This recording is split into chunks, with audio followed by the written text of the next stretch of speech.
What's up? What's up? Yeah, it's gonna be a great ride today on Funk from the Front Seat.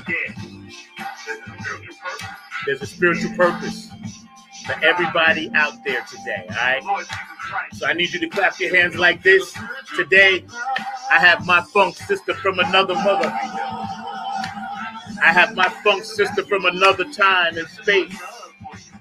I got Lisa Love coming in a minute. I can see her now coming in on her flying carpet, you know, full of all the good vibes and love, full of all of that good feeling, bringing some serious downloads for you and for me. So everybody around the world, we're going to get this big clap on like this. I can feel everybody out there. And Brenda, I hope you're feeling better in Ohio. Thank you, Boosie and Patty and P-Funk Radio and all the folks on the West Coast, Dawn and the Skunk Mob and everybody on the East Coast, Tony Cam and the Funk All-Stars and Keith Jackson and Dr. Brookenstein, my dog Kevin Harrington. I got you, bro. I know you busy. What's up, Donna Sneed, Mike Hampton? What's up? What's up? What's up, Vanessa and Emerald up in Minneapolis? The 313. I got y'all up in the D. Feels kind of good today. Oh, yeah. We just cruising down the highway today. I got over here my passenger, one of the best ever, Lisa Love. So, yo, it's a blessing for yo's right here, yo. All right, let's go down south to Georgia, north to South Carolina, Virginia. I love you, Nikel. Love you, Pat. Brian. You know I ain't no Cowboys fan. But go, New York, go, New York, go. You know how we roll.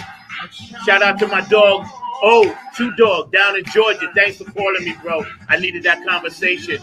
Al down in Florida, John down in Florida, my dog Leroy Cooper and Karen, my family down there. I love y'all. And all the Robinsons down in Millersville, Sandersville, Georgia. We're going to make this happen, all right? Shout out to one of my homegirls down there, Nola Rocky, I got you. Shout out to my wardrobe consultancy. I love you, sweetie. I'm rocking the P-Funk Radio today. Thank you for the hookup. All right, let's go over to the Hawaii, the Samoans doing the Humpty Hump. We're gonna get all of that good energy, and Lisa Love is in the house. She's bringing it in. I see her landing her carpet like right over here. Oh, I can feel it. All right, watch that phone. Oh, there you go. You easing in. Wow, that's a cool transition. It's a spiritual purpose. Yeah, this is a Zachariah Cloud 9 CD, so y'all can check that out too. Written by my dog, Jeff Roberson. Produced by Kevin Harrington. Sometimes, y'all.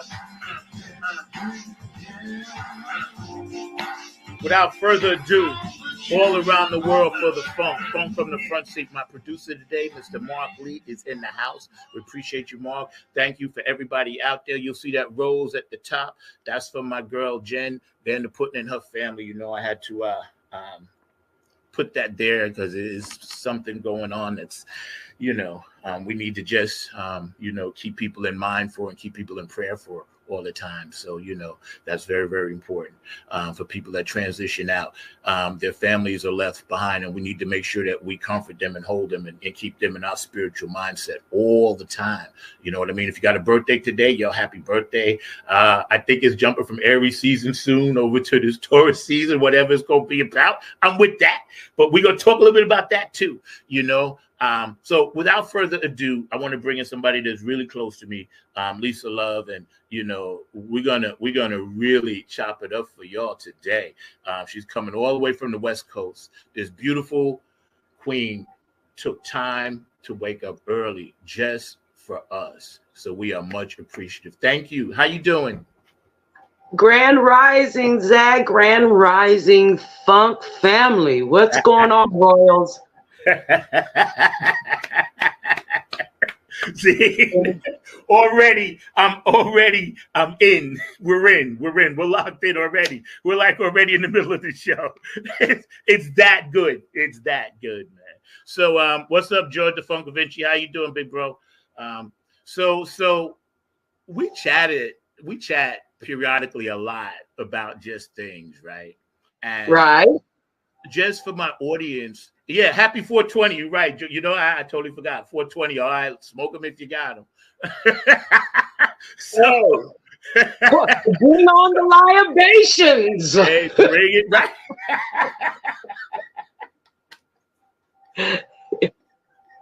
I love it. I absolutely love it.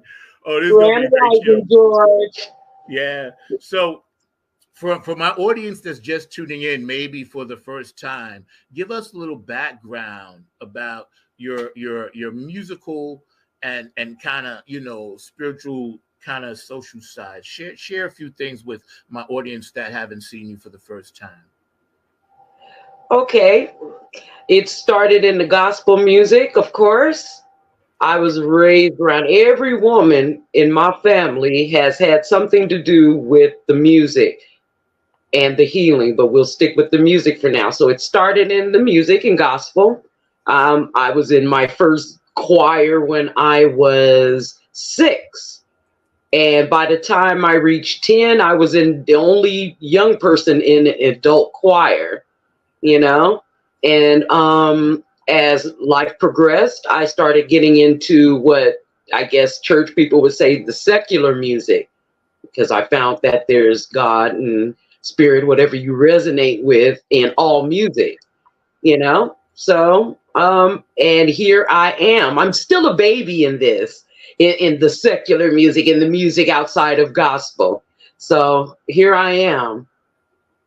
I think that because we all come from some type of tribal musical experience, no matter what part of the world or the country that you come from.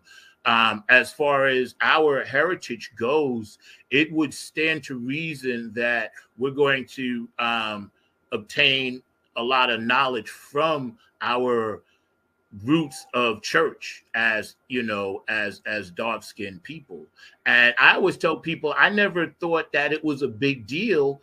It's a big deal in one sense, but I never said, well, I'm supposed to take this for granted because this is what we play. You know what I'm saying? So I never thought of it like, oh, I'm doing something special, you know, because I came from one to the other, because I've done both. And like you, that song we just came on with, that was our spiritual funk CD. We funkin' for God. You know what I'm saying? So yeah, with that's I'm glad you said that, because it's okay sometimes to do other things as long as it's in the name of the Creator, right? That's right. Okay, before I really go into that, I just want to ask the permission of the elders. You got to acknowledge our elders, and those who have made their transition, our funk brothers and sisters who have made, because they're now our ancestors. So I want to ask their permission to speak freely. Absolutely. And ask them to speak freely. All music is rooted in spirituality. All music, you know. If you're funkin', you funk for God. If you rockin' for God, or whatever it is that you resonate with, you know. Yeah. So yes, absolutely. I think when we listen to a lot of music from, say, before it became too digitized, and there's nothing wrong with that because we all do digital music, so that's a beautiful form. But a lot of the people, or everybody I knew, from Barry Eastman to all my guys, you know, to Jeff Roberson to Al, we all came out of church. You know what I'm saying? Like, some of the baddest people ever was sitting back there when they were 2, 3, 4 years old as prodigies. You know, Jeff Roberson being one. I seen this guy playing when he was like 6 years old. Howard Beeman playing 6 years old, and they were on the road with their family, and they could barely hold the instruments, but they were prodigies. You know, so I believe you know what you do, and I've watched your work. It's amazing. So you know, it's nice to always bring that spirit to this show. And I always want my audience to know for the first time, you know, what you're about, because it's important, you know, it's important. So, so fast forward, how you get into the funk? How did I get? Because I was raised with it. I had uncles and aunts, and my mother, they were into the funk. It was part of growing up in our inner cities, I guess you can call. Yeah. I grew up with it. Yeah, that's what I told you, man. There is so much work to do, you know. When it comes to music, how do we pursue a spiritual lifestyle and still, you know, maintain and navigate the darkness that's out there? You know, we're going to cover a lot today, so y'all got to strap in, because me and this woman was on the phone last night for like an hour and 45 minutes or something. It was a while. We got some stuff, so we're going to go strap in, take notes.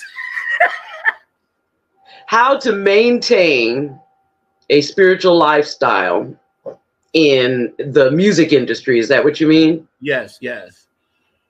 It's not being proven. Again, I'm new to the secular music, but even in the gospel arena, you know, there are snakes and people with agendas, etc., etc. How to maintain it? You better maintain some people say prayer life. I pray, you know, and maintain self-love.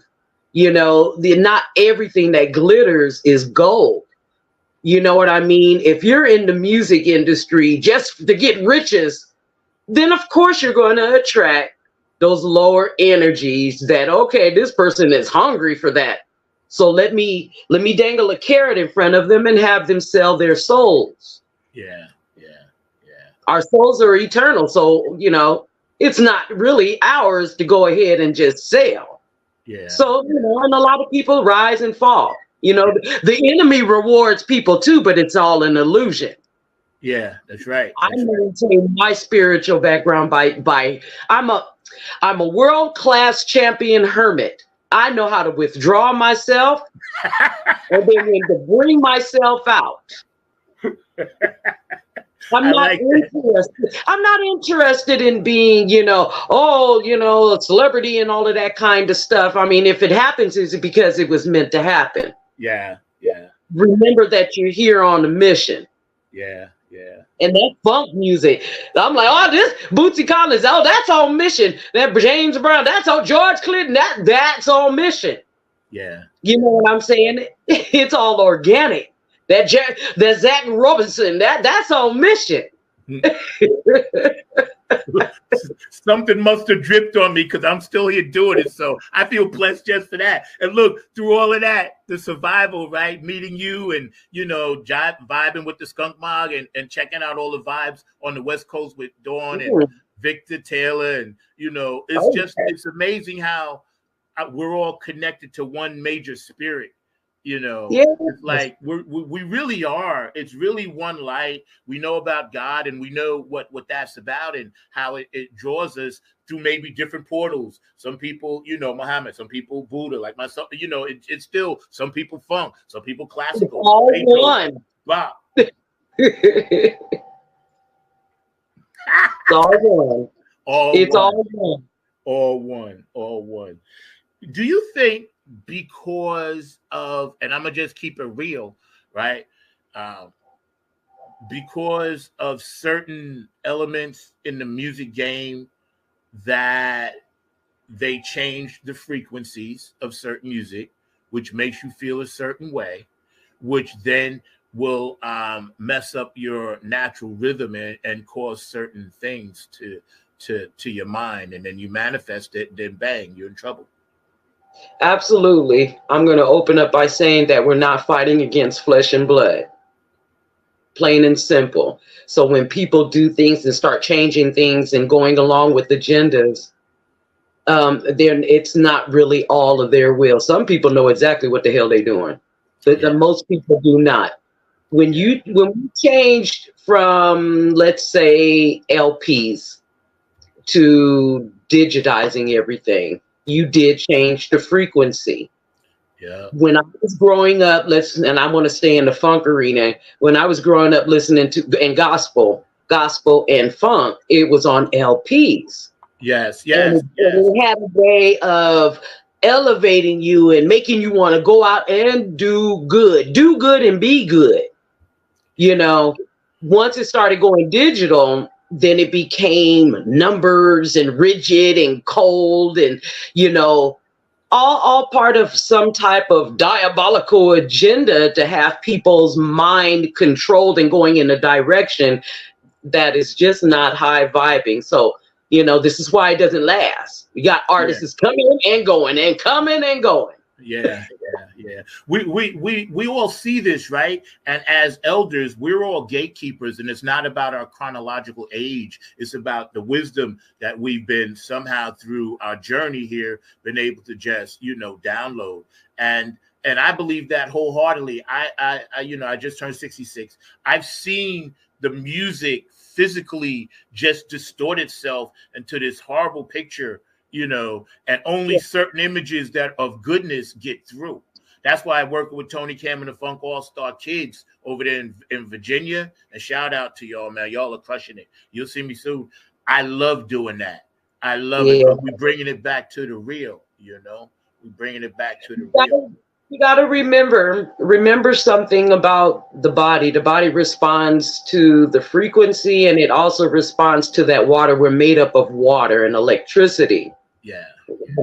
I'm kind of staying on that subject we were just talking about. You know, and these people who understand and understand that, you know, are not going to be mainstream. There you go. The mainstream. You know what I mean? We have to force our way and take it, you know, and not play into these doggone agendas, because the frequencies that some of this music is playing on is affecting the water.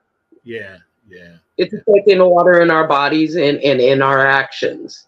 Yeah, I've seen that firsthand, because there were times when in my wilder days, right, I used to go check out a rave. Actually, I went for more like to study it, like an anthropologist, because I couldn't believe. Now I have had at that time I had a few surgeries, so in my mind I couldn't believe people was purposely breaking bones for some music. So I went one night in New York City. They had this underground spot, and I stood on the side, because those that didn't want to get involved could just watch this stuff. And that's when I first realized there's something going on with the music. I was like, yo. Can I say something? I don't want to scare people with this, but it is demonic. Yeah. It's demonic. Anything, and it's a, I don't like using the word, because it's really a made up, but it's a devil energy to keep you. All it is so that it can bind you. You know what I mean? And hold you to a contract that, you know, that keeps you a slave. Yeah. I noticed that right away. Yeah.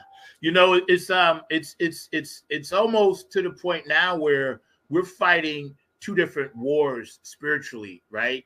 We have the one that we always have to protect our families, friends, and loved ones. That one, and then that's that one, right? Thanking the heart every day when you first wake up, before you do anything. Thank your heart. Remember that. If you're out there and you're listening to this show, before you do anything, you thank your heart. And Darrell Jones, thank you for that. Thank you. Because it pumps all night. Your heart, been pumping since the day you was your lungs. Since day one, they've been on the job. Not a day off. Not a day off. Not a day off, man. Yep. So when it comes down to these frequencies and things, I would just advise everyone, just be cautious going into the future. You know, I'm an artist myself, and I'm very cautious about what I put on anything that I record and who's actually on it. You know, that makes a big difference, you know? Yes.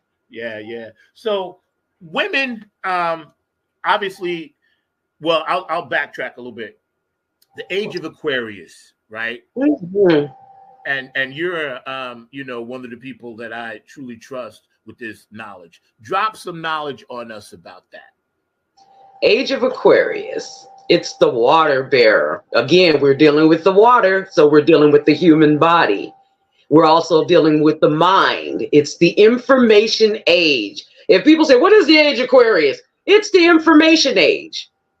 with all the information that is out there via internet, these handheld computers we walk around with, there's no excuse for not being able to find out what you need to find out to change things. Yeah. That is the age of Aquarius. And also the unveiling of demonic energies through music, the music industry, all the entertainment industry, period. Yeah. Our governments and all of that.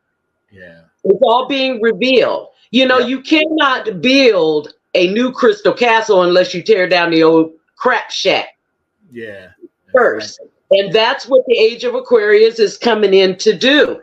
But if you're not willing and you're still planting seeds of destruction, going along because of ignorance or because you're ignorant and you want to keep it that way, then that's what you will reap. But eventually these energies will be eclipsed out. And if you're part of it, you will be eclipsed out. Yeah. You know, you're right. Because see, and when it comes down to this spirituality, the energy, because, you know, it's a spirit, it's inside of us. And like you said, you and I talk about, this is a rented earth suit. So, you know, I'm just borrowing this for a second. It's an avatar. Yeah, it's a red suit. And I could tell there are people out there right now, or that may watch this show later, and we're hanging out with the amazing Lisa Love today, my funk sister from another mist. I love this woman, right? You know, recording artist, you know, the whole bit. So when we see people struggling mightily to pick a side, right? Mm-hmm. There's an empathy that I feel for them, but I can no longer try to pull them, you know, because I need my energy now for this other battle. Elaborate on that a little bit, please. I'm just going to tell everybody listening or will stumble upon this video. I'm going to tell you to protect your energy. If you want to know how to protect your energy and you need tools, hit me up. Protect your energy. You cannot be an overgiver. And please take my advice. I have lived my life since childhood with overgiving to people. This is now the time of coming out of beliefs into knowing. And if you know somebody is a doggone energy vampire or a system is vampirism going on, then you need to protect your energy because it's all about kill, steal, and destroy. Once again, we're not dealing with flesh and blood. We're dealing against wickedness in high and low places. Yeah. Plain and simple. Protect your energy. Yeah, that's what I try to remind myself every day of you know, in every aspect of the rest of my journey. You know, I just think about constant, I guess they are refreshers, reminders, you know, oh yeah, that's why. Oh yeah, this is why, you know, it's like constant. It's like going to, I know I'm getting ready to graduate, so I can feel like, okay, I'm taking this final test, you know, it's like the SATs or something, you know what I'm saying? It's funny that you mentioned that, because you know what? It's like going to school, you know, you get the lesson plan set before you, you study it, you take a test, and then there's an internship where now what you've learned, it has to be applied to your life. Now you're on mission. I don't care who you are, you're here for a purpose. Yep. And it's your fault if you do not heed that call. You got to learn something about intuition. That's that God in you. Everybody that's here, you are a god or a goddess. You're nobody else's god or god, but you're a god or a goddess. If you say, I'm a child of God, then you are a god. Yeah. You are a goddess. Yeah. Protect y'all's energy. Yeah. I'm afraid that was a mother who came out. It just came, you know, ashe, mothers. This is why I love to have you on the show, because organically, as we go down these paths of spirituality, things need to be said, because as we look around our society, we can clearly see there's still a huge gap with our pride, with our willingness to work hard, and with our willingness to pull ourselves up you know, and it's not about race, it's about economically, you know, we the economically deprived. And I think spirituality will tie into that. Go ahead. Ego. You remember what the elders used to say, edging God out. It's an acronym. Yeah. You know what I mean? People believe that, you know, they are what their minds tell them they are. Yeah. We are a three triune being, mind, body, and spirit. You are not who I say I'm Lisa Love, Alpha, Uncle, Omega, Lisa Love 1111. But I am more than that. We are souls having human experiences. This is why we experience deja vus. Oh, I've done this before. Yes, you probably have, and you're here trying to learn and get the lesson right. Right. That's for sure. You know what I mean? Yeah. And if we always go around believing that what our ego is telling us, our mind, our flesh, then of course, you know, with our governments and all of that, you see this playing out. You know, it's a crazy train. Come through Ozzy Osbourne, the crazy train. Yeah. Great song, know by the way. I like covering that song, by the way. Yo, I used to teach my kids at the School of Rock that song. I was like, okay, I hear you, Ozzy. I understand where you're coming from. I hear what you're saying. Right. When people start reading, when people get back into symbolism and understanding that we're cursing one another with this English language, you know what I mean? I think that, you know, we're going to really get back on track and continue tearing down the old crap shack so we can build crystal castles. Yeah. I agree 100%. I think because of the amount of information, like you said at the top, and we're hanging out with the amazing Lisa Love, 9 Underground TV, every Saturday, 12 p.m. Eastern Standard Time. My producer, Mr. Mark Lee, and all the beautiful people on the thread. It's good to see you because I know y'all will be popping in and out, and that's all good. As we look around and see, you know, the planet itself begging for us to take care of it, what could we do as spiritual workers to help heal the planet besides recycling and stuff like that? You know, because we're losing our air. First of all, you got to work with the people. Have to work first. Clean your house. Clean your own house. Right. And then start with your neighbors on either side of you or in front of you. Yeah. And then you guys start going out and raise the vibrations, the water in people. Okay, that's how you can start healing the planet. See, the universe and the planet responds to frequencies. If you could take music and put it next to a plant and watch that plant react, that's the earth. The earth is alive. This is a mother. Yep. And right now the weather is going crazy because of other various reasons. We're not going to go in. And she's reacting. She's trying to shake the parasites off of her. Pretty much. Yeah, exactly. See, and people, I say that all the time because I used to leave classical music or light jazz music on for my plants when I was leaving. And people are like, why are you leaving that on? I was like, yo, they're alive. Don't you think they're alive? I said, this is what they like to hear. Yeah, this is what they like to hear. Yeah, it's so simple. It always made sense for me to do that. That's why I have fish and plants, because I need other sources of nature around me in my life all the time. And people, you know, they might not understand that, but that makes me feel, you know, complete almost. You know what I mean? If I could, I'd live in the forest. Man, you both. Completely off grid. Mm-hmm. Completely. Yep. You told me a personal story, and I'm gonna let you talk about it on the other side, about something that your mom went through, and you said you might wanted to share that. So, you know, we're gonna just take a quick second and run a few spots. My producer, Mr. Mark Lee, back there, has his hands full, so I'm going to step in the producer seat for a second, you know, but you guys, man, check this woman out because her music is fire. she's got new stuff coming out. You know, and he works with some amazing people out on the West Coast and Skunk Mob and those guys. So, you know, it's really cool to vibe like this with you about stuff other than the music game. You know what I mean? Yes. It's dope. I appreciate that. Oh, yeah. So anyway, I want to give a shout out to everybody that's watching, you know, and I know a lot of you guys will actually go back and watch again. So we appreciate that. But right now, I got to hear from my dog, Jeff, and see what he's going to say. Hey, fam, what's goody good? What's really good? My name is Jeff Roberson from the gospel group called Jeff Roberson and New Life. And I'm coming to you from the town that we had to name it twice. It's so nice. New York, New York.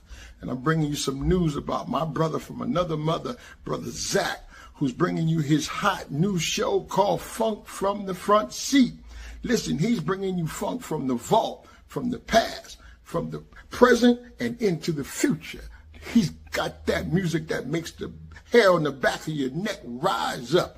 He's bringing you funk all the way down to your toes. This is that funk that makes you really want to groove. Stay tuned. Don't touch that dial as he brings you funk from the front seat.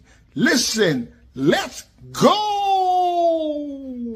Hey, it's Chrissy Key Rollins here with Holistic Restoration, inviting you to check out Zach Robinson with Funk in the Front Seat. He drops new episodes every Saturday at noon on the East Coast time, and replays are posted for whenever you miss a live stream. You can find him on 9 on the Grind TV and also on YouTube, and get ready for the funk because he brings it every week along with hot topics, amazing guests, and great conversations. Again, that's Zach Robinson with Funk from the Front Seat on 9 on the Grind TV and YouTube. Go check them out. Hey, this is Jen Vanderputten, writer of Code and Prose. You are watching Funk from the Front Seat with Zach Roberson. Tune in every Saturday at noon for excellent and important conversation. Hey, this is Keith Jackson with P-Funk Radio, inviting you to check out my brother Zach Robinson with Funk from the Front Seat.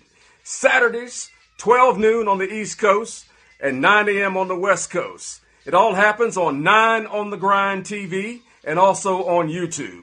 Great guest, great conversation each and every Saturday. That's Funk from the Front Seat with Zach Robinson on 9 on the Grind TV and YouTube. Check him out.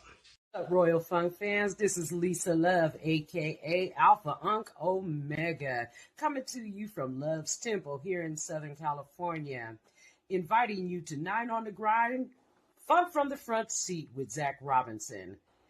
This is what I want you to do for me. Tune in every Saturday at 12 p.m. Eastern Standard Time, 9 a.m. Pacific Standard Time. Come join the meeting of minds. I guarantee soul's growth and high vibrations, not to mention the love. Keep it funky, y'all.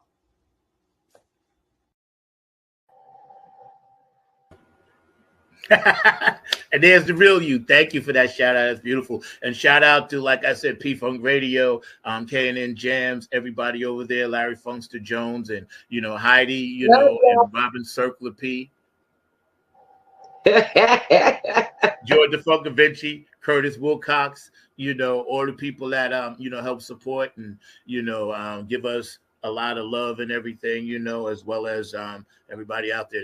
Man, we appreciate all you guys, man. You know, definitely David Webb from Chronicles Hall of Fame. Thank you for all those accolades and nice things that you do and keeping the funk alive. And, you know, big shout out to my big sister, Dawn Silva. I know you rocking that book, man. You know, I'm definitely going to pick one up very shortly, you know, as soon as I get settled. I'm in the process of moving. But yeah, back to what we were going to get into with Lisa Love right here. You had told me a story, so would you like to share that with my audience? We were talking. Listen, what were we talking about last night? You mentioned you know how something with the situation with your mom and what kind of like what she had went through and stuff. So you had said that you might want to talk about that, but you might not. So I don't want you to have to, you know, talk about it. You know, I've been in hiding for so long hiding spiritual gifts and all of that because I was taught that it was demonic. And as I got older, I realized that that was part of an agenda to keep chosen ones or light workers, whatever you want to call them, with gifts hidden. My mother, my spiritual journey began with my mother, Brenda Faye Mason, Ashe. She is now an ancestor. She was a Scorpio woman with high spiritual gifts, and she it was a modern dancer, and she I guess she began her spiritual journey a long time ago. She was demonized by people because it just wasn't the time. She was part of the Black Panther family, and she was just awesome. She got caught up in the wave of drugs and that whole entertainment lifestyle, which eventually took a toll on her life. Yeah. And at the end, though, she was able to, surrender all of that, but it was already took a toll on her avatar. And of course, she died of complications. Yeah. But she instilled all of that into me. Yeah. I always would say, you know how people say, "Oh, I'll never be like my mom or my dad." And we wind up taking either the best or the worst parts of them into our lives. And I'm glad to say that I've taken the best parts of it. Yeah. Yeah. Our spiritual gifts are usually activated by some trauma. And people don't want to hear that. They want to think a spiritual awakening is sunshine and lollipops. It is not. It's a tower. If we have any tarot readers out there, which I am one, you would know in the deck, spiritual awakening is like a tower. And I experienced some traumatic things with my mother and through my mother. I have watched her go through rape and overdoses.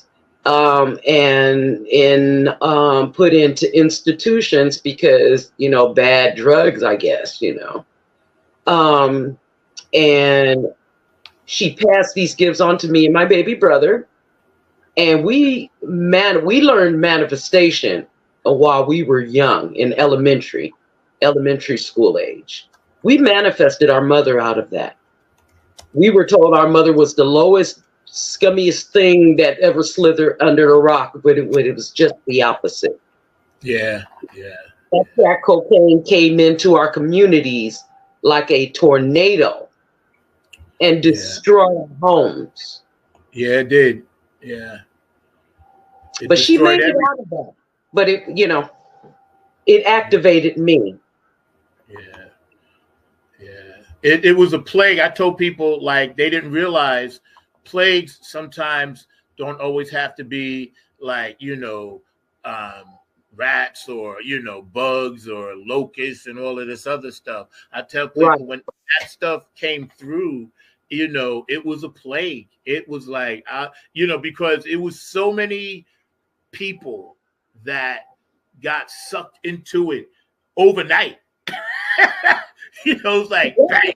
It was like overnight. Destroyed homes. Yeah, overnight. I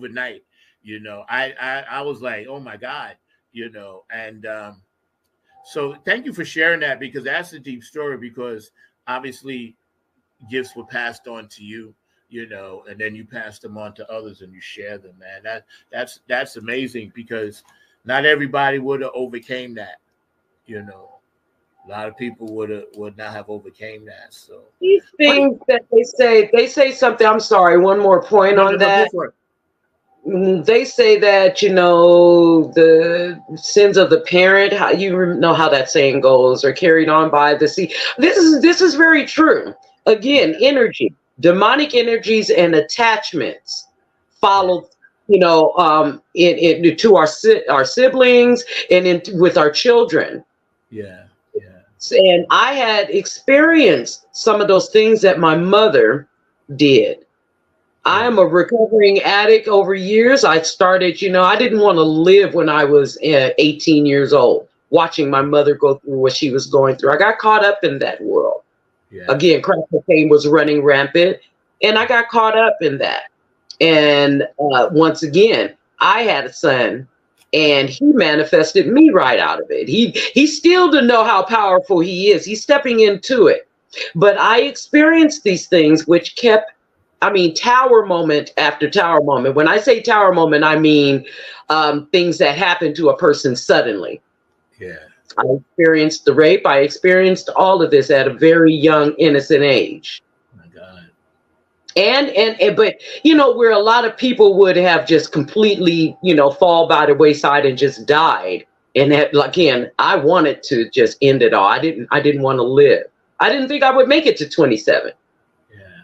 But the divine had something else to say. Well, no, child, pull yourself together, because you gonna make it, and I am somebody's go-to book. I realize a young funketeer that says, okay, I'm somebody's go-to manual. And so what right have I not to treat myself as a goddess and stand up and tell my story? So I'm here to share these things with people. You want to know anything? I'm an open book. But if you come with negative energy, you will be stopped at the door. And if you persist, I don't know what the divine has for you, but it's not life. So get a sister up. Yo, that is such a powerful statement and energy that you just put out, because I felt it over here. I was already sunken in, but then as soon as you went there, my heart I felt that warmth that you provide, and through all of your knowledge and experiences, and also I've always vibed with you because you're not a judgmental spirit. Not at all. Not at all. Well, I want to just put it out there. It doesn't matter what your sexual preference is. It doesn't matter your eating habits. It doesn't matter if you're on drugs right at this moment. I have nothing to judge. I'm not here to judge. This is what keeps people from going to their spiritual or even if they're religious and everything, because they feel like I've got to hide this. That is the lie and the trick that comes straight from the pit of hell. Yeah. Church members will tell you to come as you are, but that's a whole nother story. We'll do another show about religious and church and all of that kind of stuff. You'll find freedom and peace when you come to brothers and sisters like myself. Yeah. This is a no judgment zone. You ask what we can do to heal the planet. Yeah. You got to start with yourself. You start with coming to people like me. And I intend on starting a business or a blog. Your gifts are supposed to make way for you. Well, then, yes. Come on to Lisa Love. Yeah. It's funny because that's right. See, because I always felt like I'm just like a little tiny portal in space that opens up, and I just bring people to other people. And I told you last night, I so love doing that. Yeah. I just do. I love to connect people with people because I guess that's part of my journey. That was one of the lessons I guess I needed to learn. So I'm learning it now. How important. You learn by trial and error, Zach. Yeah. Trial and error. Even the stories in the Bible. I mean, we know some of those ascended masters, were whoremongers and thieves and murderers. Yeah. Psychopaths, sociopaths. That doesn't mean that you cannot change. People feel I'm too deep in. Oh, yes, I've made a deal with the devil. You stop believing these lies. You're keeping yourself in the Eight of Swords. Again, here I'm referring to the tarot deck. You're keeping yourself in the Eight of Swords, which means stuck. Yeah. You can free yourself. You want to heal? You can heal yourself. Or you go to a healer, they give you the key, and it's up to you to hold on to it. Yeah, that's right. And take it and live. Yeah. One of your favorite sayings, I'm sure that you said a lot, and I'm paraphrasing. When a healer gives you the healing, hold on to it. Maintain it yourself. That's it. People say, well, this is why people running back and forth to psychiatrists. Dr. Phil, Dr. B, everything be all right come through Prince. You know what I'm saying? Because they're energy vampires. No. When a healer comes into your life, they come and heal you in the way that they know how. I'm not going to say everything how I heal, but I'll give you one thing. I'm an energy healer. I heal your emotions and everything. You're supposed to hold on to it, put it in the bag and put it on your chest, wear it on your neck, and cultivate it like it's a baby plant. The plant needs what? Water and everything. The healer only gives you the seed. That's it. If you have to keep coming back to a healer and sucking on them, their energy, you have now demonized yourself and made yourself an energy vampire. Yep. That's not what healers' jobs is. Yep. That's right. We got some great comments coming through, and influence enablers. Yep.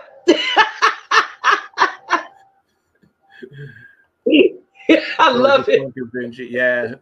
Because see, people, we all about that funk. So we all have that thing. That binds us, that keeps us together, and I think, Mark, while you back there, could you run some of these comments? I think that when we George, you're a light worker, George. Yeah.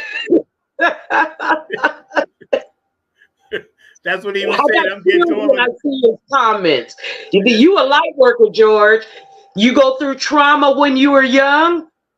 It's usually to activate you, because for a time like this, they're going to fight tooth and nail they're fighting tooth and nail to keep age of Aquarius from coming to fruition. And the 144,000, because there's only 144,000 of us on this whole planet of billions. Yep. You a light worker. Get on mission. Yep. See, that's why, again, we met through social media, and there are some good things that come out of that. I just warn people, beware. Like Prince said, play the computer. Don't let the computer play you. You know what I'm saying? And see, that's what I was going to get into for a hot second, because we have this constant need. Our energy is pulled to that little box that you mentioned. Right? The little handheld box, right? Yeah. It's a supercomputer. You can get all the information you want. It's a supercomputer in your hand. Yeah. And what people doing? What you doing with it? Yes, that's the key. What are you going to do with it? Are you going to try to utilize it for like directions or to find a recipe, or are you going to spew hate? It allowed everyone to get on a soapbox and spew out this venomous hate, and without consequences almost, but all that energy, you tell us, what it does. That energy can either create or it can destroy. It's a superpower. You've got to learn how to channel it, like it, and hold it, to make it expand or to shrink it down. You have to learn how to channel it, and then you need to follow your intuition. Go into your prayer closets or to your altars or your shrines and sit in solitude so you can get instructions, downloads on how to utilize it. Don't go running out there willy-nilly. And I understand that your intentions some of your intentions are very, very positive, but you need marching orders. There's an order to everything in this universe. I don't care what you're talking about. You're talking about politics. You're talking about one-on-one relationships. You're talking about industry. All of that there. There's a divine order to everything. Get to the collective mindset and get think tanks like here, what we're doing here, what we're attempting to do here with Funk from the Front Seat, and form think tanks. Come and congregate together in the nature. You don't need a building, grabbing a building, and I don't want pastors to get mad at me, but you don't need a building. What you need is to be in nature so that you can ground yourself. Everybody needs to. I want you to think of the movie Avatar. Everybody gathered around that big tree, right? If you haven't seen the movie, I suggest that you look at it. See, Hollywood will lie and tell you the truth at the same time. But that movie right there, I was very impressed. Yeah. There's a lot of things that happen subliminally, and that's part of the times that we live in that are definitely right in front of us. And they're no longer, and they've been, I guess, I prophesized by people that are that highly spiritually vibrating, and whether it be in certain biblical texts, or whether it be, Nostradamus, or whether it be other people that had gifts, whoever they were, right? And they said, they told us all of this, and now we're like, people are surprised. I was like, but yo, they've been trying to hip us to this forever. Am I right? It's on stone. It's in stone. If you can go to different parts of the world and find things that are on stone, I like to refer back to ancient Kemet. For some reason, I really feel that I have blood ties with ancient. That's Northern Africa, and everybody wonder what Kemet is. It's what they call in Egypt now. Yeah, I have great ties with it, and I have started doing study and researching. And yes, they have been telling us there's nothing really new under the sun. They've done it before. Yeah. Only now things are coming because they're our ancestors are our spirit teams that are outside of this dome, or whatever you want to call this atmosphere. They're tired now because they are destroying the mother, the earth, with their foolishness. Yeah. So, they've been telling us these things for ever and ever. Now things are starting to come into fruition. And again, they are going to fight tooth and nail to keep people asleep. That's right. You know what's so cool, right? Like, and I think about this all the time. Out of even some tragedies and disasters, good things come, because this particular show was started during COVID by me and Mark, right? In my car, in the front seat, And like the balance of, okay, this dark, but then, the creator's like, listen, there's a little tiny speck for you to slip through and get some information out. It was a portal. COVID-19 was a portal so that light workers can start sliding in with ease. Yep. Light workers weren't fooled by the COVID. We know, I don't know if we're supposed to be saying this, but by that traumatic event. Yeah. We weren't fooled. Nope.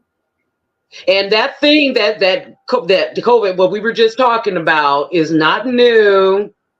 It's been around for a long time. They just learned how to, I guess, activate it. But anyways, yes, it was a portal so that light workers can slide through with ease. They had to tear down some of that crap shack that I was speaking about earlier so that light workers can do their, I'm using this word intentionally.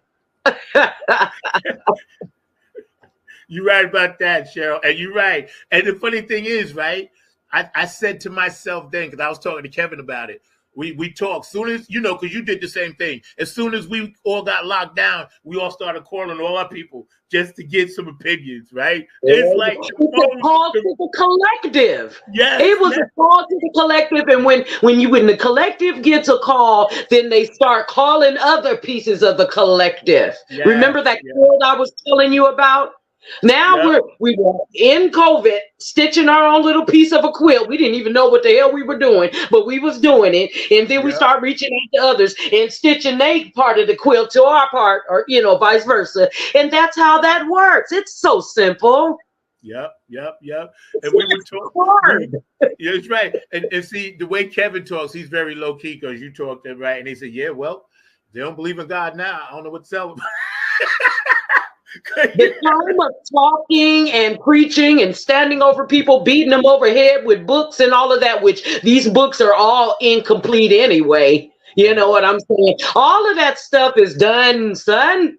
We've got all the information in there. Well, I'm keep going back to this handheld supercomputer in our hands or on our laptops. Yeah. All the information is out there. Choose a side. The age of knowing is here. The age of believing is over. You can believe all you want. You need to know some stuff now, and there's no reason for you not to know. That's right. That's right. Let's talk a little bit about diet and organic versus processed. Your thoughts.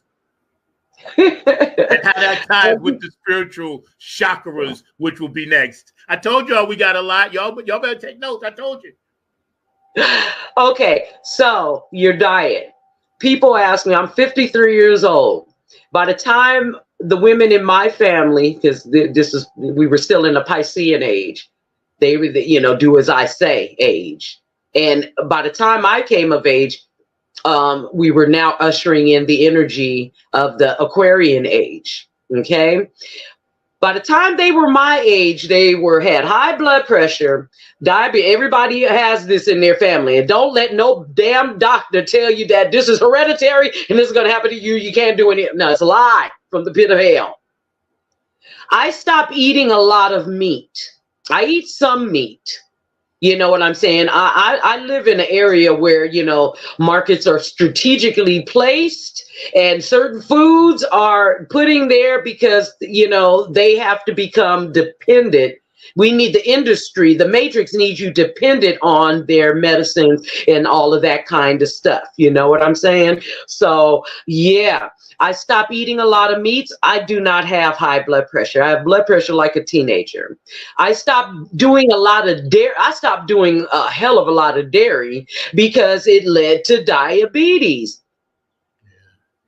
Okay. I stopped eating a lot of the processed food. That stuff is not even real. Now we have vegetables that are made. We have vegetables that are made in a damn lab. I love it how your voice took a couple of octaves up. I'm sorry, I get passionate about these subjects. It's not even real. It's not real. Stop eating this stuff. Yo. Poison. When I ride by, I'm like, poison. They got poison stations set up like gas. Look here.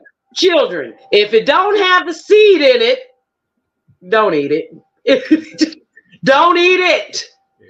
Okay. If you can take a flame to something and hold it there and it not burn, don't eat it. Yeah. You got a handheld computer. You can go to, when you see people in the produce session looking up stuff, pay attention. Pay attention because that's somebody that's awake. Be cautious of what you put into your body because mucus and inflammation is. This is why they took Dr. Sebi out. Yeah, they did. Yeah, I'll go mention inflammation, heart disease. Remember, our lungs and our heart are connected together. The women in my family had diabetes, high blood pressure, and then their heart gave out. Be careful what you eat in. I'm gonna tell you what's in my diet. Certain beans, very little starch, very little. And I'm working my way to getting out there. Implement a certain fasting. If you want to know about healthy fastings, hit my boy up, Victor Taylor, the Funkonaut. Okay, hit him up. Do a fasting in your once a month. Fast off of something.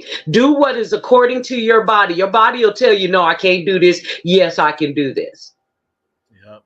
Very You don't important. the body doesn't need to always be stuffing itself. That processed food you get from the fast food places is programming you to tell you you're hungry when you're not.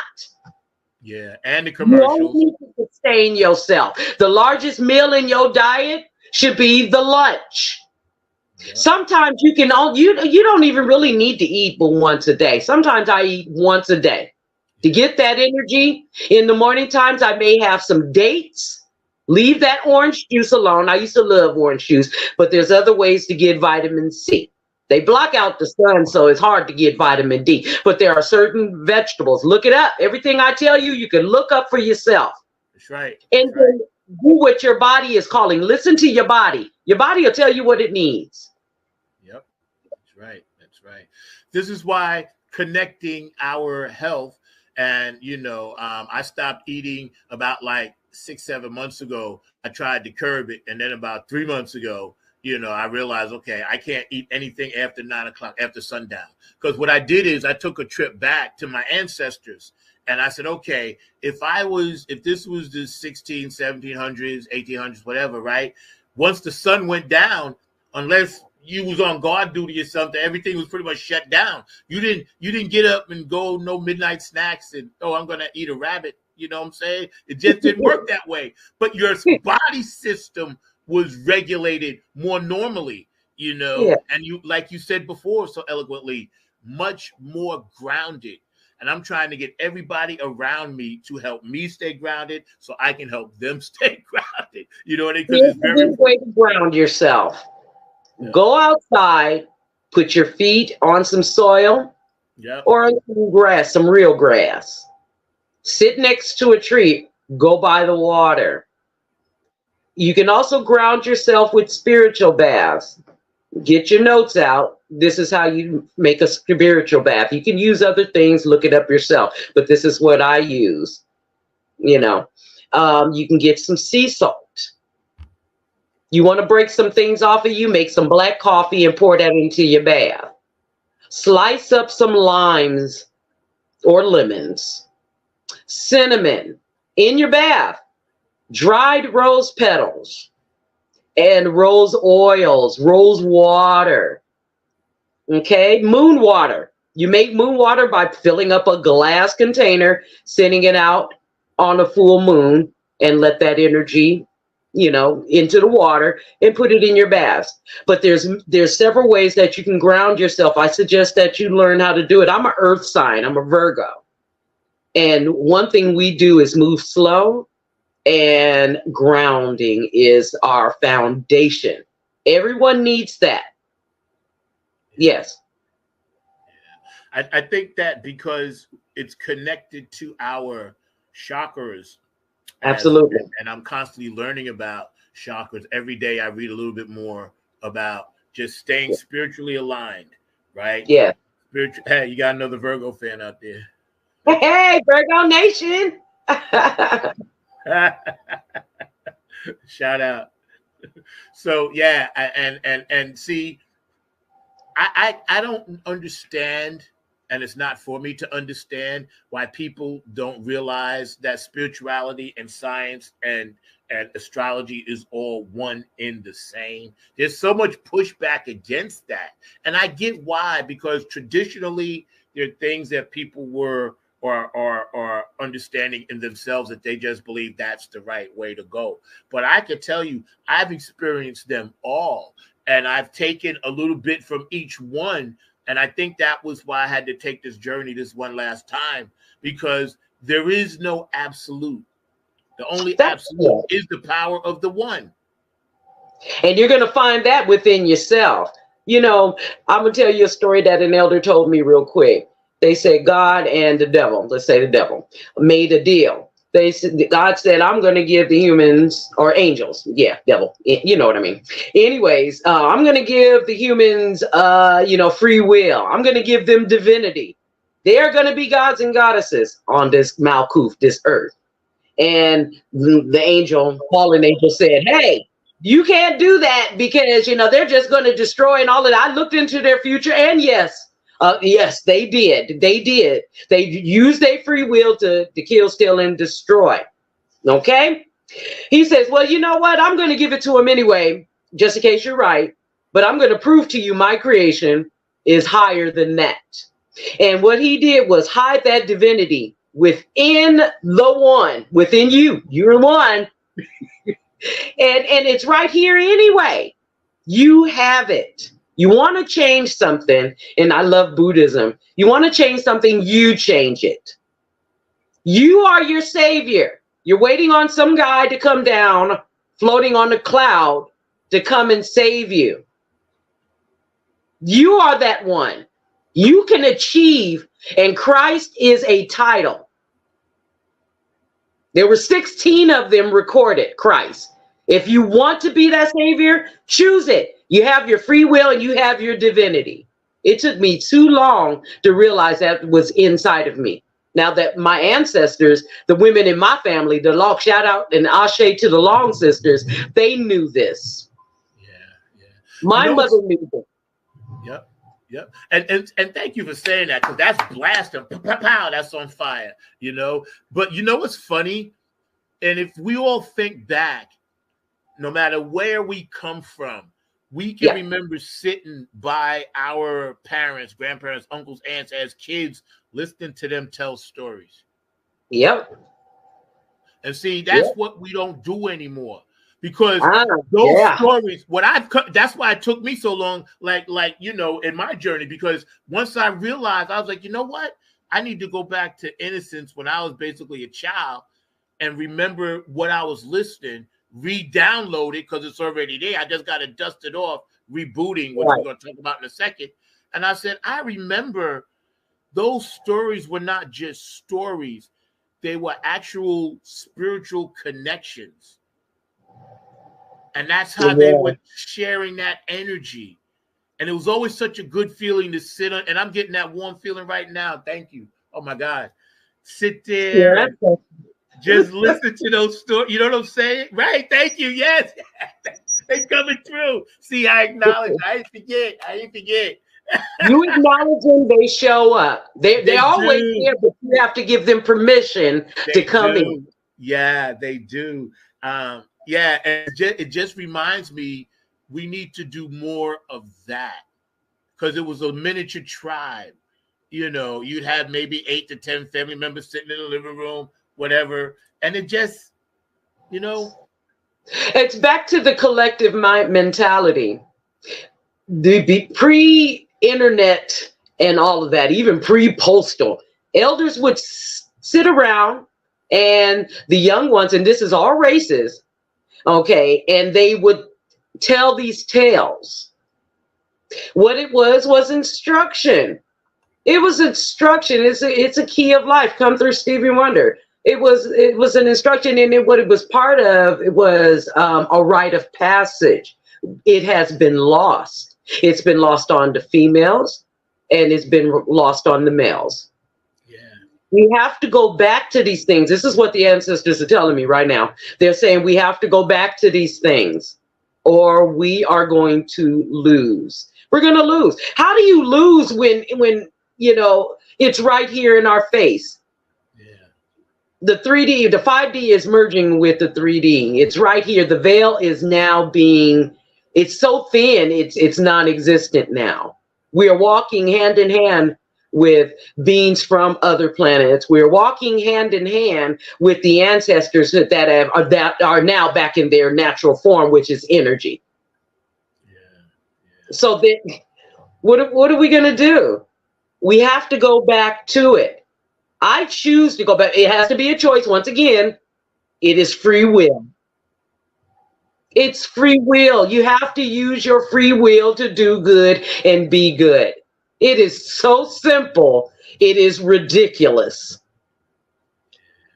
It's such a good feeling to know that we can be part of this change today on this journey right now, and which started like last night, which started, I don't know, 3,000 years ago, you know, in Atlantis. Longer than that. Yeah, right. That's right. Thank you for reminding me. I had to double back. I missed a couple of exits. But yeah.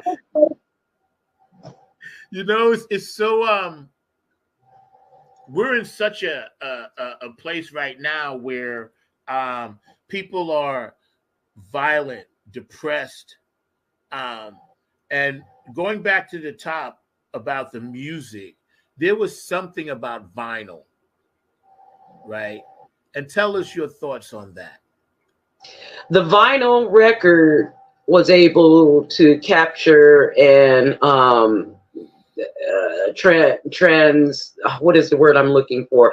The vinyl record was able to convey the energy and to affect the water in our body. We are made up of water and electricity, okay? Because flesh will go away, but electric and water. And when we played the vinyl records, it tended to make people happy, enthusiastic. It raised the vibration of the person so much it affected the neighbor and the neighbor's neighbor, and then in the next city, in the next country. They were seeking how to disrupt this energy, this raising of the vibrations by digitizing everything. First, it was that big laser disc, and then it was the smaller. And they can really manipulate the energy now because everybody is streaming things. They can, once a person puts out, let's say, music, now they can screw with the energy of it. Yeah. They can, and you think that you're putting out, oh, this is going to really lift somebody's spirits. Yes, if they know what they're looking for, but they're not getting the same feeling as they did when it was on wax. Yeah, that's right. And see, to add that, then I want to give a couple of shout outs because people are shouting you out, and I want to make sure I acknowledge, Cheryl, my co-producer, I know you shouting it out, but we'll put some of these comments back up. But to add to that, other than being in an automobile, growing up listening to music was always tribal because you had to be in one spot. Even with a transistor radio, everybody would gather around the person who had it. Or when boom boxes came out, everybody would gather around boom box. It was tribal, Right, exactly. And see, being tribal, it's still, like you said, and those albums, you could hear the little when you put the album on, and right away it just made you feel. When I heard That's the Way of the World, that album made me cry. That song made me cry. Right on the spot. Yeah. When I heard it, get together on a special day, I was like, yeah, man. Artists like Rolls Royce and the Jackson 5, Michael Jackson. I told you last night, I even had an LP for Sean Cassidy. There was albums of the Beatles, and you know what I'm saying? Diana Ross. I mean, all of these things. The Clark sisters, my grandmother, Al Green, man. Din, din, din, din, din, din, din, din, din. When that LP was put on, Love and Happiness, well, shit, it was over. It's over. This is why this music is still being streamed. You got artists coming out with, and I'm not going to name any of the new artists and all of that kind of stuff because I'm not trying to create enemies. What I'm trying to say is this is why you got these new artists coming and going. I said that earlier, coming and going and coming and going. They don't last. It's not meant for you to last. Go back. And I admire these new artists that are sampling some of the Georges and Al Green and all of that kind of stuff. What I would say is find a way to make LPs again. People, break out your old record players. If you want this energy back, you got to take it back because we have put under a glass dome. It's time to break that dome. I'm not talking about the firmament and all of that, but maybe I am. But I'm telling you, it's a glass ceiling that we have been put. You got to break this glass ceiling and go back to what's natural. And things are tribal. Everything is tribal. It takes a village to raise children, and if we do not give them this rite of passage back through our expression, through music, live music. All the digital is cool, but all the synthesizing and all of that kind of stuff come through Shaka Khan. All of this, what is it called when you change the voice and all of that kind of stuff? Is cool. Yeah. But there are those who are anointed, and I'm going to draw myself in. Come in, pull in, collective. I got something to say. All of this, synthesizing the voice, there are those who are anointed and appointed that have the voice naturally. You don't have to do a doggone thing to their voice. Let them sing. Let them speak. Play the instruments. Do not, what is auto-tune? That's what I was trying to say. Trying to make this is why everybody can be a superstar. Oh, hell no. Some people shouldn't have a voice. Some people should sit back and learn. Go back to school. Pull up them LPs and listen. Knock it off. Look, somebody in the stomach just say, if you don't knock it off. No. This is church right here. This is our pulpit. You know, we coming straight from reality, because this is what we're seeing as light workers. It's our duty to make sure that we just let people know, hey, it doesn't. You don't have to. Whitney Houston said it best. She was dope, man. She said, listen, she said, everybody ain't gonna sing at Madison Square Garden. She said, some people got to sing in church. Let me tell you where it doesn't make you any less. Doesn't make you any less. Lisa Love started singing in the church, and then before I was able to save enough money and get myself a car, I was singing on the bus stops, changing life on my way to work. working at the grocery stores in Wally World. You know what I'm saying? I had people come up to me in tears because it won't raise my vibrations. This is how I regenerate myself. I can sing loud as hell right here in my house and be content. If I make money doing it, so be it. Yeah. But I'll give it away free before I start, becoming that low vibration. Or I've got to be a superstar and I got to step on toes to do this and I got to sacrifice people. What the hell are you doing? Yeah. It kind of goes hand in hand right now with subliminal seduction, and being seduced subliminally, because what people see now, they automatically want to be it. And because of the handheld device, it allows everybody to have constant 15 minutes of fame. It's just a continuing loop. But what happens is you're not really living life. That's what you're missing. That's why we're having this show today. Because yes, you're living your life through those 10 to 12 second intervals all day long, and then once you get in that loop and they got you in the matrix, bang, they got you. They got your ass. And it's hard as hell to come up out of it.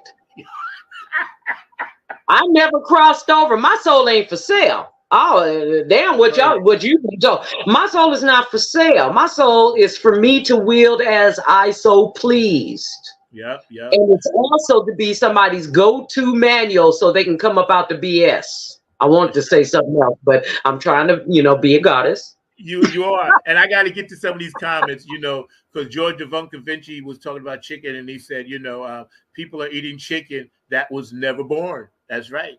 You're right about that, George. George, the chicken is man-made, and it causes inflammation. And Lord, and I love me some chicken. Yeah, I think it's in our DNA. But it's true. David Chappelle said it's in our DNA. We can't help it. Well, and a lot of things are taught and passed down, because, I don't want to say slave food. It was passed down. Diabetes is not passed down, no, but the eating habits were. Yeah. And people feel like I got to do this because this is how I was taught. Come about that matrix. That's a lie from the pit of hell. No, you don't. That's right. And of course, Cheryl, our regular guest and producer. Wow, you rock Lisa Love. All right, Christy. And let me see, who is this? Soul Line Dance. Oh, yeah. Tell the goddess I said what's up. Thank you. And George is like, yeah, I tell our stories. I was proud of my mom and all her struggles and stories, So when we were talking that, people were commenting because that stuff is important, because that's the wisdom. And you're right, George. That was the wisdom, you know. And then also too, love and happiness, because we were talking about that music thing, you know, and how the vibrations of some of those songs just made us feel good. I remember going to school in the morning, you know, and going by everybody's house, and we all get together groups, and you know, the parents would be letting you play music. WBLS would be on, you know, and they'd be bumping the latest song, and we on our way to school bumping as a group. You know, we weren't fighting, we weren't cutting, stabbing, shooting, we weren't doing none of that.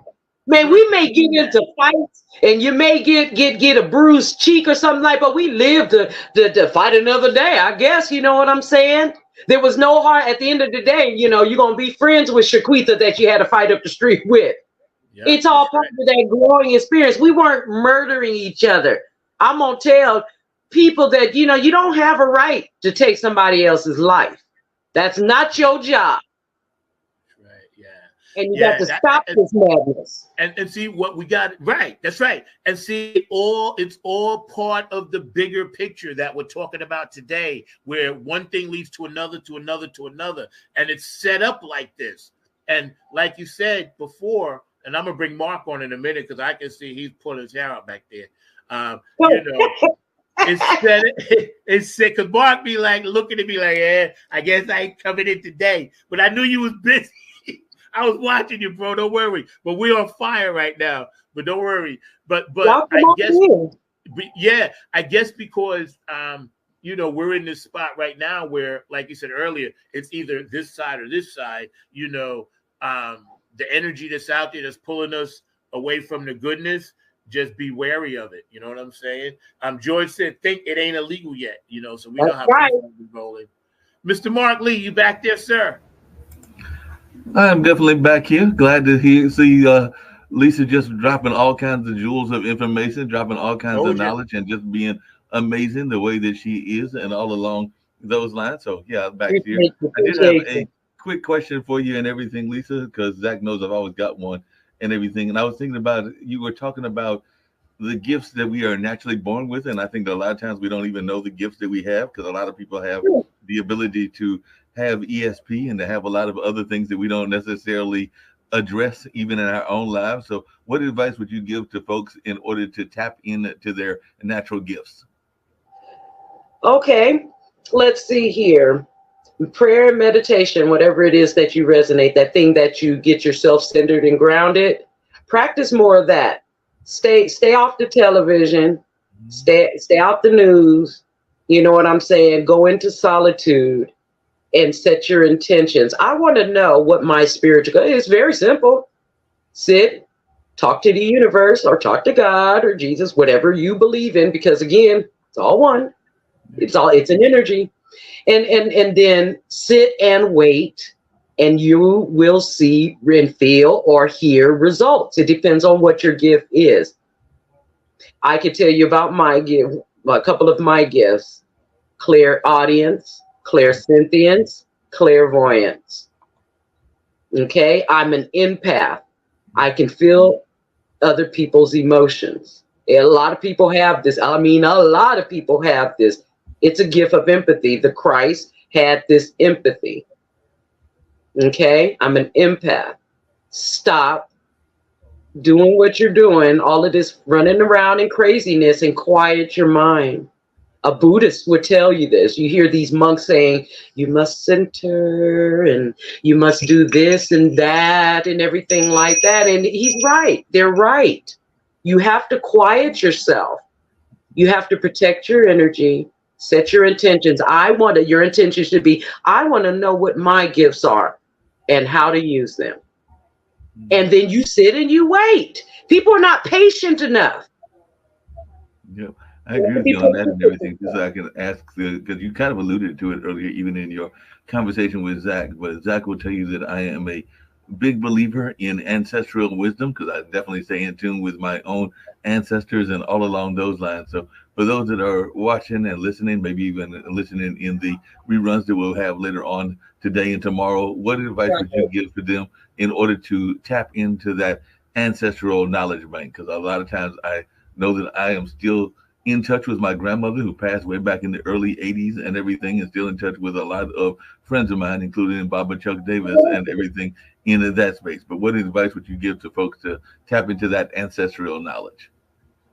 Okay. And a lot of people are going to be like, oh my God, and they're going to start ripping their robes. But I'm going to tell you one thing you need to do in your homes. You need to set up a shrine to your ancestors or altars. I have a shrine and an altar in my home. I know a lot of people were taught that this is demonic, this is evil and all of that. But, you know, this was implemented into ourselves, into us, that it was demonic to keep control by religion. Religion wanted to keep you controlled. They did not want you to tap into your God selves. Set up your ancestors, put your pictures there. In fact, I'm going to give you a little peek at mine, if you don't mind, Mark, so you can get an idea what it looks like. Let me see if I can turn it around. I guess I can't turn it around. Can you see it? Mm-hmm. Yes. Okay, I have a food offering. I have a liquor here because I know my mom liked liquor. I know that some of the Orishas love their alcohol. I have a cigar here. I have a little figurines and gold offerings on there. And I'm gonna come on around. You see my mother here, Ashe, and I'm gonna take you to my shrine, my ancestral shrine. You see? You put your pictures here. You got Prince here. You got my grandmother and my elder uncle. You know what I'm saying? You have a shrine. That's what you need to put up, and then you start talking. You said you were in touch with your great-grandmother was? Grandmother. Your grandmother. Yeah. You talk to them like you and I are talking right now. You talk to them. You don't need any special incantations and these and thous, which people make things too doggone complicated. Then they get frustrated and then they drop off of it. Mm-hmm. And then you die. Then you wind up reincarnating, coming to have to learn the same lesson. Let's stop it. Let's stop that now. And here's how you can get on your path. Set up an altar. Set up a shrine.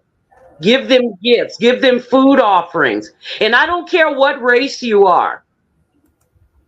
Okay? You can talk to ancestors, known and unknown. Clean your energy with Palo Santo and sages of different types. Incense. You go to a Catholic church, what are they burning? What are they swinging in that big metal thing? Yeah. Incense. Burn frankincense and myrrhs. Clean your house with white salt, pink Himalayan salt. Take those spiritual baths. And I guarantee you souls growth. I mean, I've came from some rough backgrounds, Mark, where I should have been dead. I carry scars that I refuse to get rid of because of me not being in alignment. And I'm not coming like come through Tina Marie. I'm not coming back here. I ain't coming back no more. Not learning these lessons because I'm going to get it right now in the age of Aquarius. You, me, and everybody can do it. This is not just for me. It's for you too.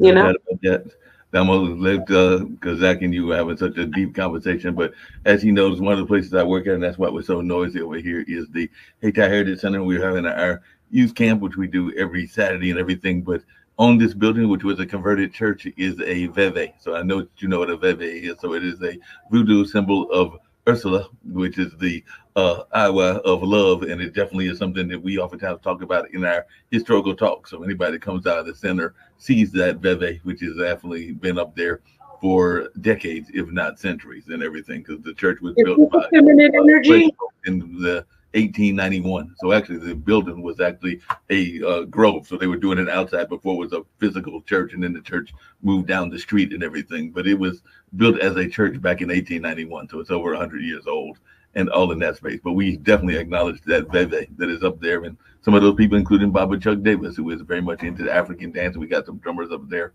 right now are very much aware of the importance of that veve. Is this a feminine energy? Mm-hmm. Yes. Okay, so let me just tap on that because we're coming out of that Piscean age was masculine. Mm-hmm. We're coming out of this, and they're sick of the matricide. The Divine Mother has been demonized. And matter of fact, they took her all out and they said, now the Father, Son, and the Holy Spirit. Well, how do you have a child without a mother? Please, I'll wait. You know what I'm saying? So I'm glad to hear that. It's time to allow the feminine energy for her to take her place beside her masculine. You see, it's like this. It's not like here and follow me. It's like this. And in between them is the birth, the child. Right. And I'm not just talking about man, woman, child physically. I'm talking about the energy of it, which gives birth to everything. Everything. I love that. I love that. And we've got to get back to tribal living in any way possible. It's for the children. If you don't do it for yourself, do it for these babies. Yep. Because they're going to be the ones that's going to take care of our old asses.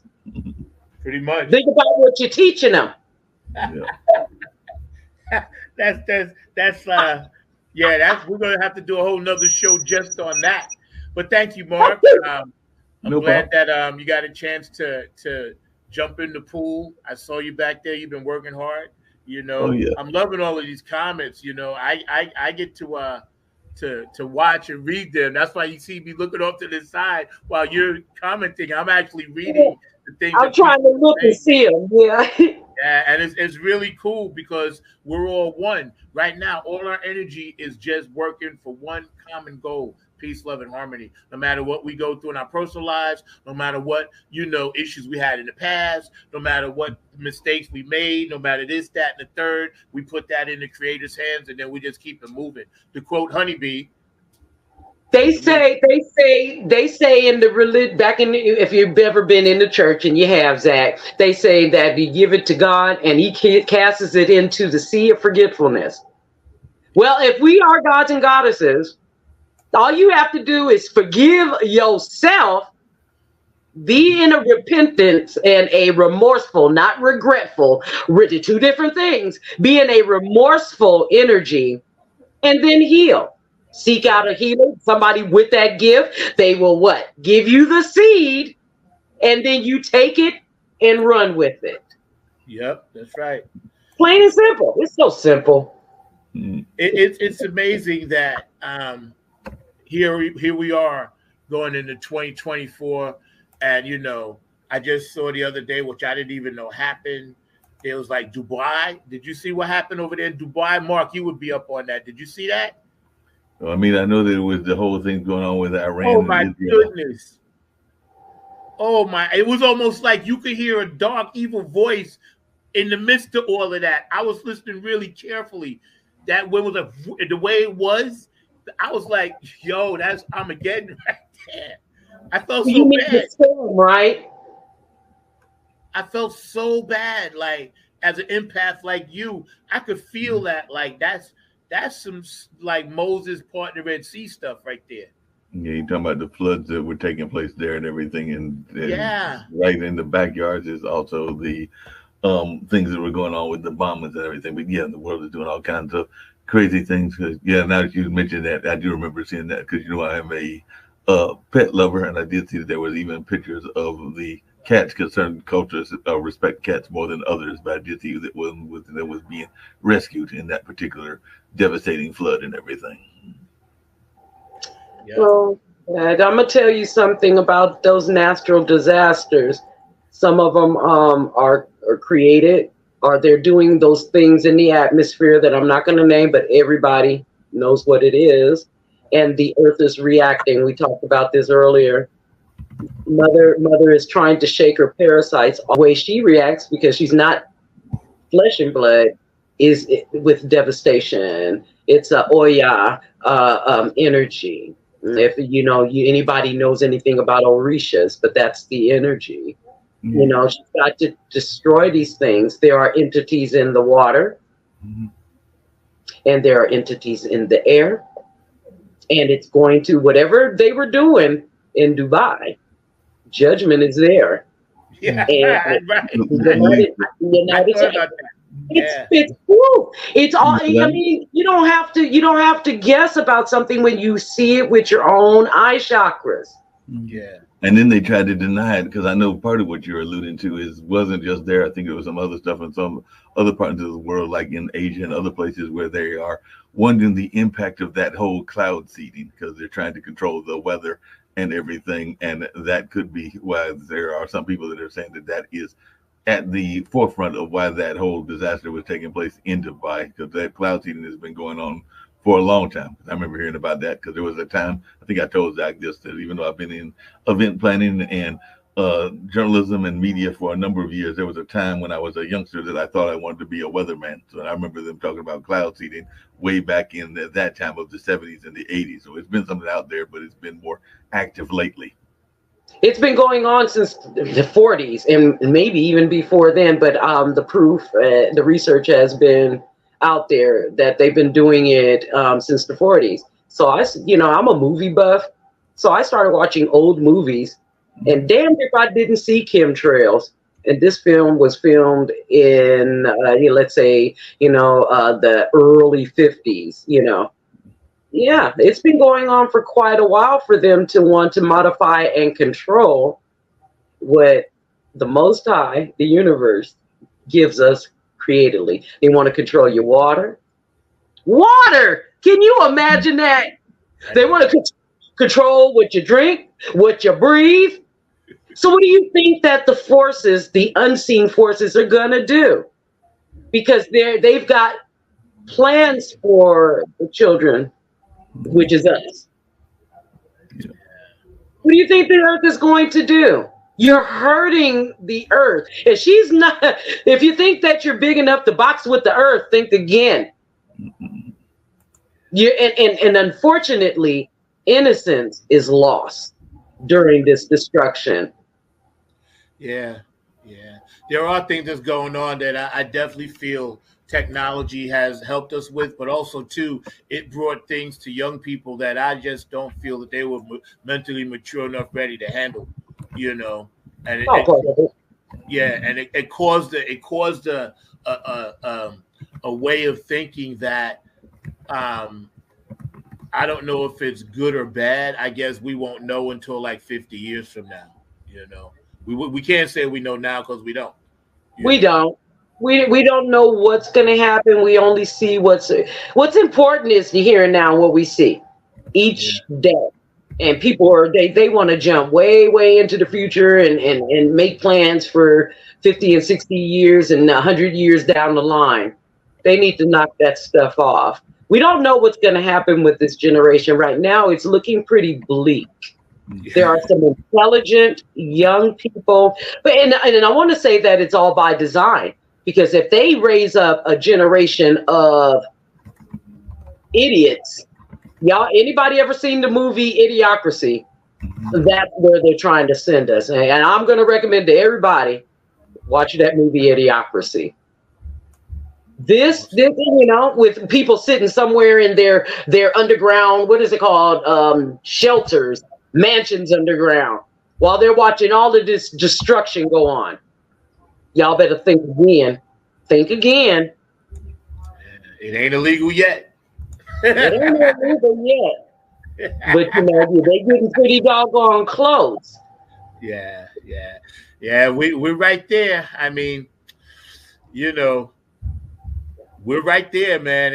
And I'm glad to be a part of it, the change, because I know this is why I've been casted into this unkillable body to help fight this stuff. You know what I'm saying? Because I'm basically I can't be killed. So I tell people out there, they laugh at me, but I tell them, listen, I cannot. I can't be killed. So my journey is to help fight this stuff, because I'm just tired of it. I'm tired. I want to see change. I want people to be able to, walk down the street without getting their head smashed or something like that. I don't want to see people in the street getting hit because they're asking for change, because they got to feed their families in the woods. Right. Now, I don't know what that makes me, and I don't care, but I think, I just want more kindness, more kindness. People have to be the love. You got to be the love that you wish to, you have to be the love that you want. That's right. That's right. You know, and if you want things to change, then feed somebody. If you want things to change and you feel like it's a safe thing to do, and you see young people acting a damn fool on the corner, then say something, then walk away, because it's about planting seeds. It's about planting little seeds, and if it's meant, it'll take root. If not, then you have to protect your own peace. You have to protect your bodies, you know, and let things play out. You can't build a crystal castle unless the old crap shack is torn down. And unfortunately, along with that crap shack being torn down, we're going to lose loved ones, friends, lovers, etc. Yeah, that's right. That's right. That's right. Prince said the only love there is the love we make. So on that note, God, you guys were on fire today. I mean, my goodness. And I knew this from yesterday because we technically started the show last night about 11 o'clock your time when we got on the phone. We started it then, you know, and I slept. I was like, oh, I can't wait. I slept like a baby last night, you know. I needed a good night's sleep because I knew I was going to be able to talk to you today. I want to thank everybody for being, you know, on the chat line, and everybody that'll watch later. A lot of you, you know, you guys watching 6 and 9 and everything. I want to thank Mark and Lisa, of course, you know, the Skunk Mob and your whole Funk fam out that way, and everybody that's down with this show. I appreciate you guys. But we want to run that video, Mark. Can we cue up that video? The one that I like. The one that you like was got the car in it? Yes. But trust me, I'm not looking at the car, okay? I know you got. You ready for it to go now? Yeah. Let's knock that out. Let's you know, we need a little bit of this. Today's conversation has been like, whoo, one for the ages. Right on. Let's hit it.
Respect for one another, because when it all boils down, we all the same color.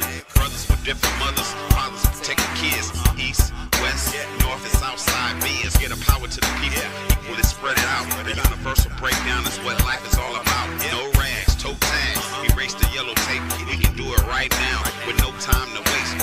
No court cases, face it, we get it done. No matter where you at, no matter where you from.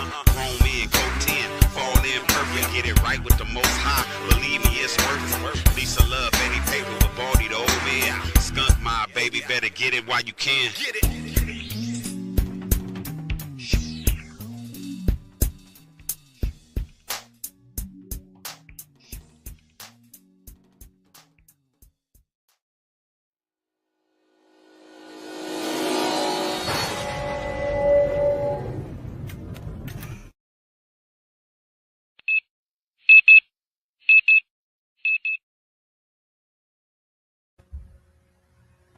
Always one of my favorites. Shout out to my brothers.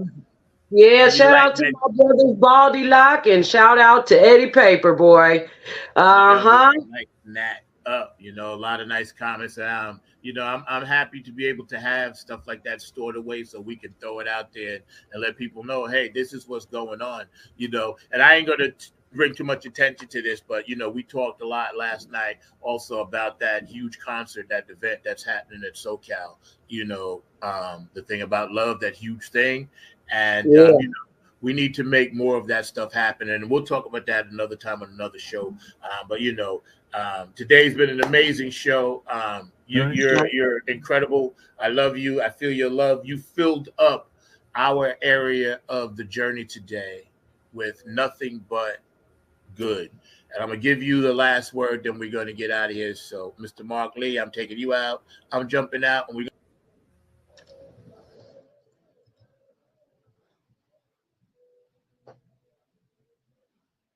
So, okay, closing words, y'all. Be the love that you wish to attract, and, you know, do good and be good. You can't have anything good unless you have, and, you know, you're exuding the love that you should, you know. Put down all agendas and be selfless. Be selfless. Don't always look for reward and recognition, because your reward and recognition comes from the universe. It comes from the divine, God, Jesus, whatever it is that you resonate with. Be one, you know. And, you know, don't be afraid to hit me up. You can email me at alphaunkomega11@gmail.com. You can hit me up on Facebook Messenger, and we can chat. If you're into divination, I do tarot card readings, you know. Stop the madness and, you know, think about the future. Think about your own divinity. Remember that you are all gods and goddesses. And remember that you are nobody else's god or goddess. You know, for all of you light workers out there, this is a war cry. Ooh, that's the title of a song. It's a war cry. Remember that you're not fighting against flesh and blood, but you're fighting against spirits and wickedness in high and low places.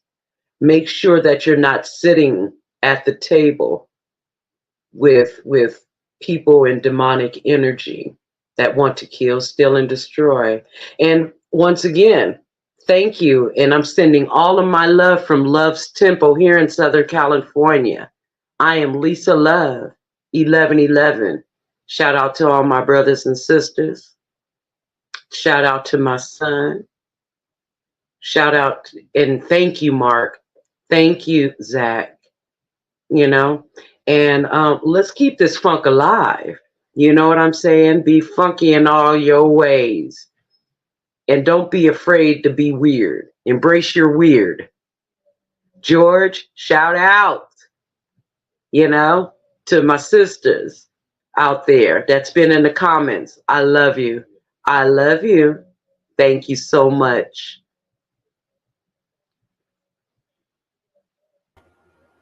Wow, that was amazing. You guys heard it right here, Funk from the Front Seat. Again, we're going to do this as much as we can because this is what we do now. So y'all just going to have to get used to it because we're going to be bombarding everybody. So we just want to thank everybody. And we're going to get out of here on this one so we can kind of Lisa love it out and live for love a little bit. And we want everybody to ease back.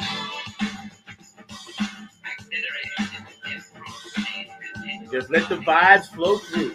Because funk not only move, it can remove.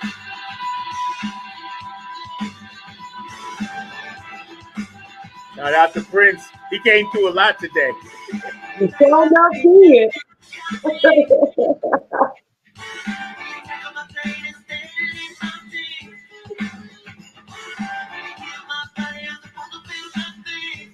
West Coast. Cheryl, I know you in San Fran right now, right? Love you, Cheryl. Gotta live for love, y'all.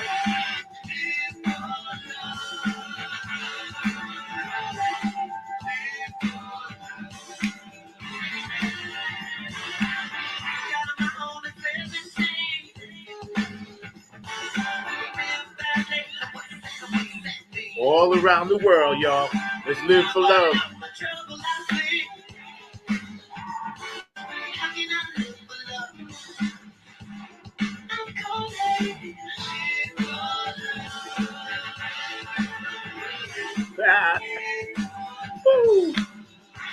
We gotta live for love, y'all. Take all of this today and run with it. Spread it. They have nothing without love. Spread it. Spread it. New York, I know you in the house. Ohio. Lucy and Patty. Brenda.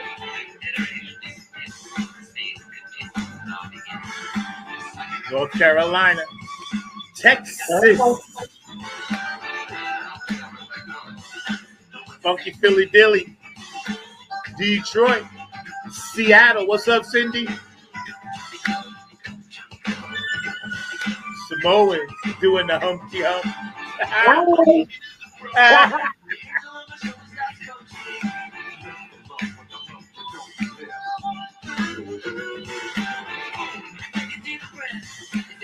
See, this is how we rock the show. This is how we do it. We give y'all something, y'all give us something. Perfect match. The yin and the yang. Yeah.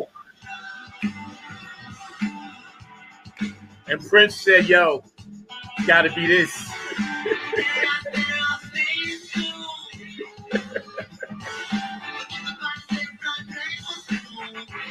And no, I don't own the rights to this music. Just music.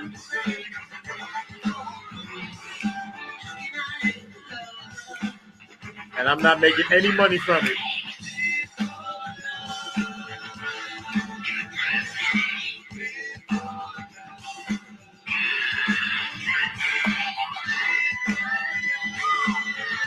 We'll see y'all next time. It's been an amazing journey, amazing ride.